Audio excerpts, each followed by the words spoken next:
Hello, bienvenue dans ce 4e épisode.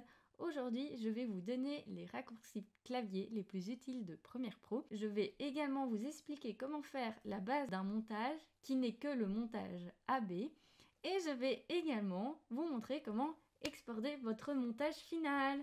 C'est parti!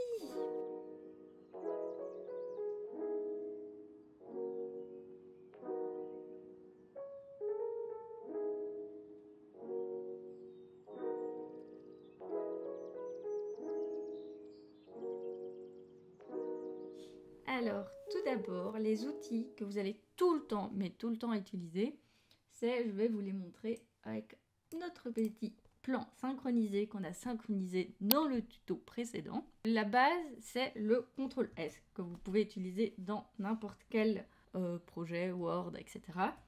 Vous voyez, ça a été vite, mais ça c'est enregistré. En fait, ça permet d'enregistrer votre session de montage et de ne rien perdre. Il faut vraiment, mais vraiment, que vous apprenez à avoir ce réflexe du CTRL S. En montage, faites-le le plus souvent possible parce que quand votre programme crash et que vous devez, je sais pas, recommencer une partie du montage, c'est quand même très rageant. Alors, à savoir, dans Premiere Pro, ils ont, ce qui est assez pratique, c'est qu'il y a un enregistrement automatique que vous pouvez régler si vous voulez que ça enregistre tous les 15 minutes, etc. Donc c'est pratique, mais quand même, prenez l'habitude de faire tout le temps.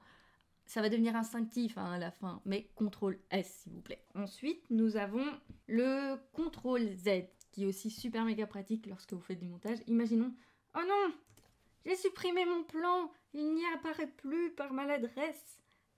Désolée pour mon jeu de comédienne. Hein. Et bien il suffit de cliquer sur CTRL Z, mon plan est réapparu. Donc n'importe quelle fausse manip que vous faites, CTRL Z, ça rétablit et vous récupérez ce que vous avez fait comme bêtise. Merci CTRL Z, il m'a sauvé plusieurs fois. Ensuite, nous avons le CTRL C, CTRL V.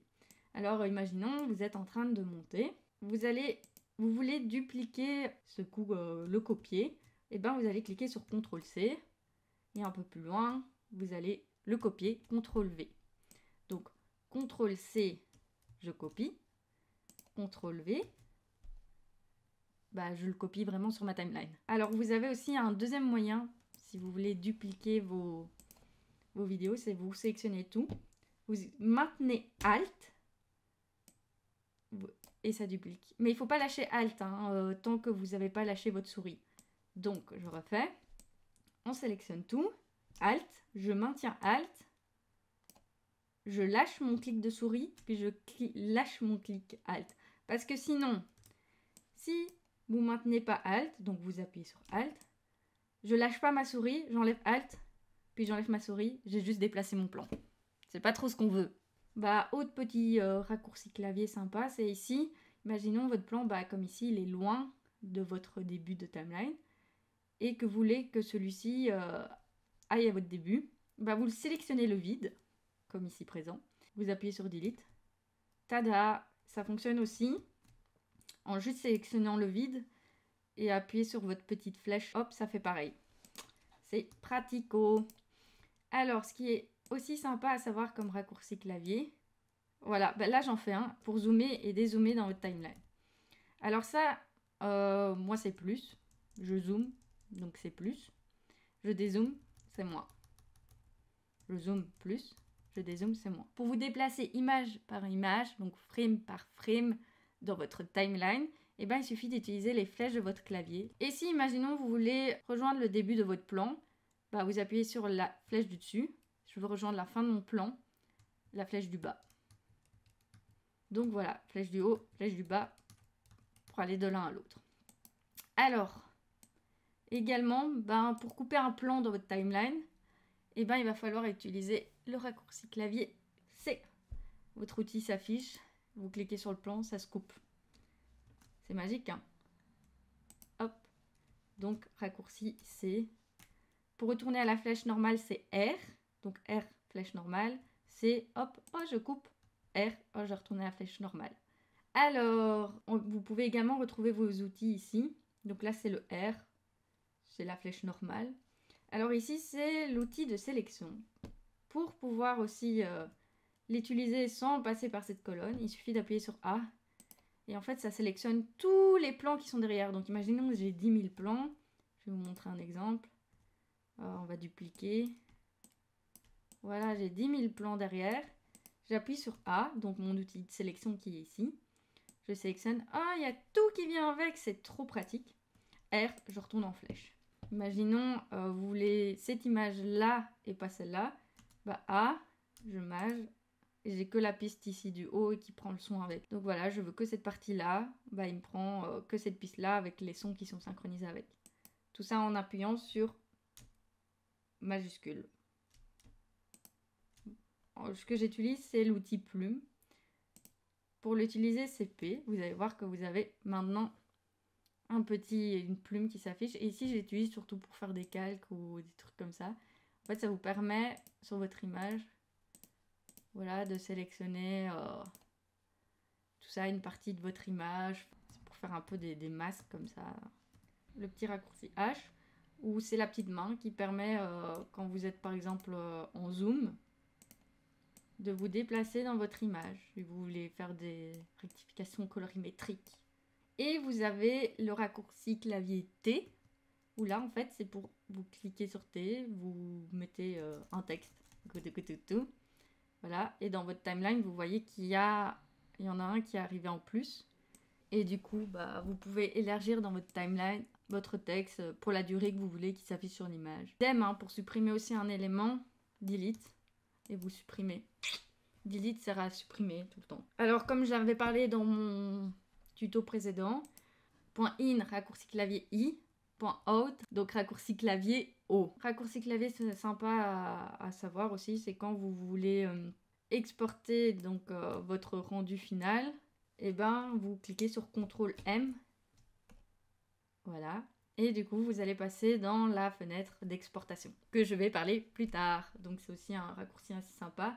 Alors, dernier raccourci, si vous voulez déplacer genre un son ou une image, mais sans le bouger, je ne sais pas le bouger à droite à gauche, et ben il suffit de maintenir la petite flèche mage, et en fait vous pouvez déplacer votre son verticalement et pas horizontalement. Une fois que votre montage est terminé et que vous avez vraiment ce que vous voulez, votre montage est parfait et tout ça, et ben vous allez devoir appliquer ce qu'on appelle le montage AB.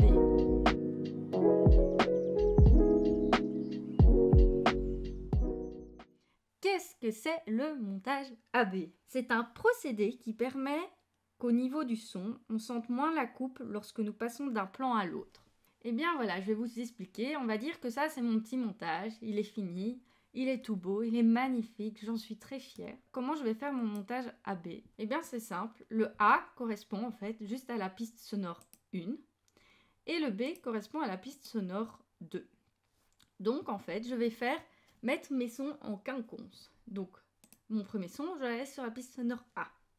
Mon deuxième son, je le prends, je le mets sur la piste sonore B. Du coup, pour essayer de moins sentir cette coupe qui est très crue lors du montage, eh ben on va appliquer un fade. Un fade, c'est quoi? C'est un fondu. Alors, comment faire un fondu sur Premiere Pro? Je vais, par exemple, aller au début de mon premier plan et je vais sélectionner le début de mon premier plan. Je vais cliquer sur le coin pour avoir les deux petites icônes et je vais faire le raccourci clavier CTRL D. Et j'ai un fade qui s'est affiché.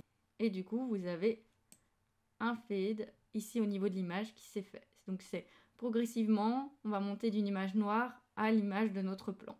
Pareil avec le son, on va monter avec du blanc et on va monter avec notre son.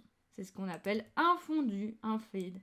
Et pour faire notre montage AB, pour que le son soit moins cru, c'est ce que nous allons utiliser. Nous allons zoomer à fond sur la fin de notre premier plan et le début de notre deuxième plan. Donc vraiment à fond, avec le plus à fond. Alors pour que ça passe, on ne fait jamais de fade sur un dialogue. Sinon, t'as ta voix en fait qui va diminuer, qui va faire oh non. En fait, le but c'est pas ça. Le but c'est d'avoir un son constant, mais que ce soit propre à l'oreille. Là, il y a du son. Là, il n'y en a pas. Là, il y a du son, il n'y en a pas. Et du coup, ce que je vais faire, c'est que je vais d'abord allonger mes deux sons. Voir comment un peu où il y a du son, où il n'y en a pas. Et je vais essayer de faire en sorte de prendre une frame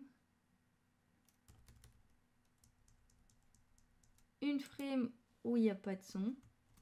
Je vais mettre un fondu.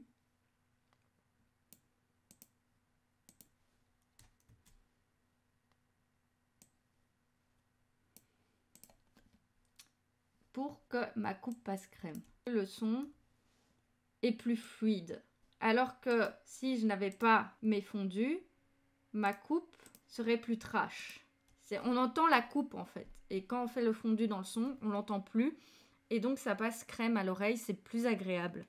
Et voilà, vous avez fait votre premier montage AB. Alors une fois que votre joli montage AB est fait et qu'il est tout propre, que ça passe crème à l'oreille, et bien vous avez fini totalement votre montage. Mais comment on fait pour exporter ce que nous avons ici à la timeline en vidéo?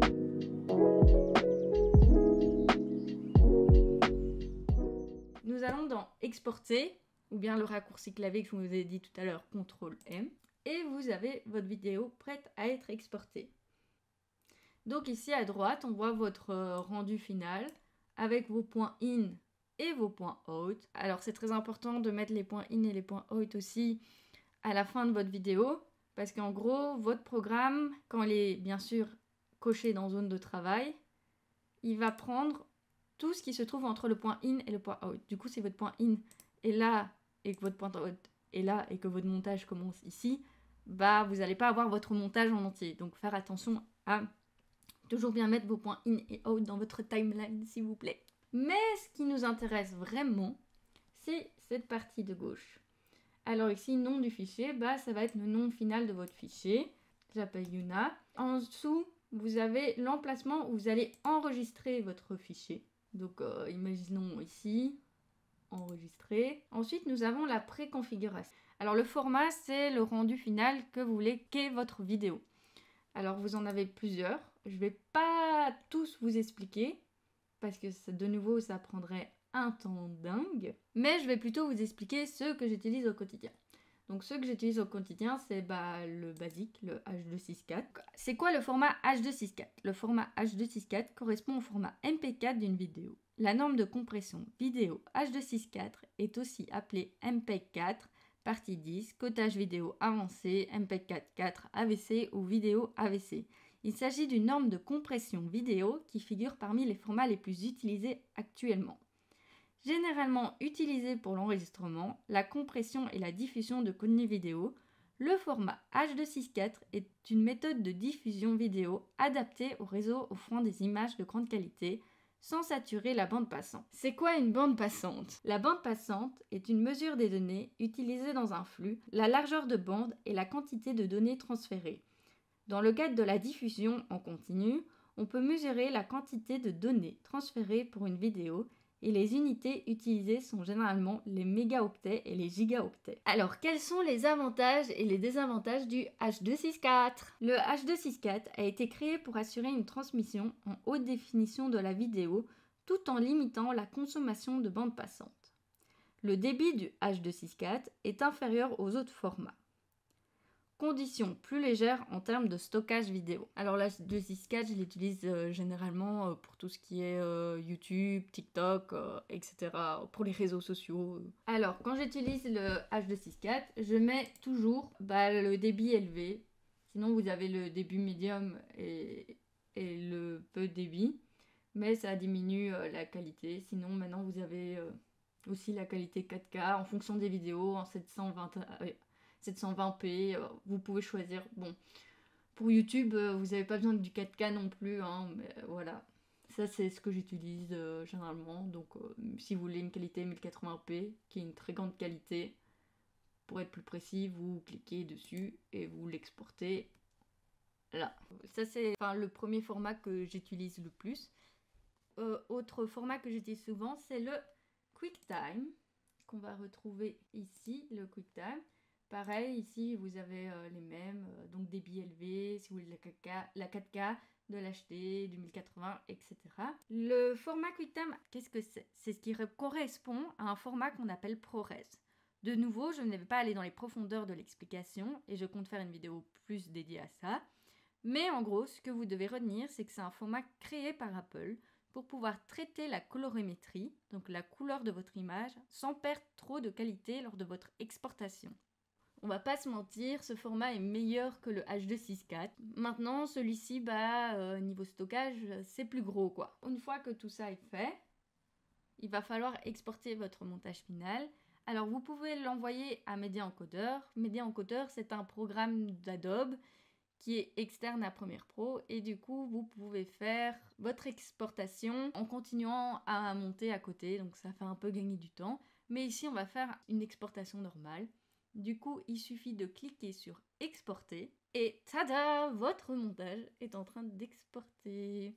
Donc voilà, c'est ici sur ce joli exportation que nous allons nous quitter. Un dernier point, bien évidemment vous trouverez votre export final dans le dossier où vous l'avez rangé, que vous avez sélectionné lors de l'exportation. Sur ce, je vous fais plein de gros bisous et je vous dis rendez-vous pour un prochain tuto. Bisous!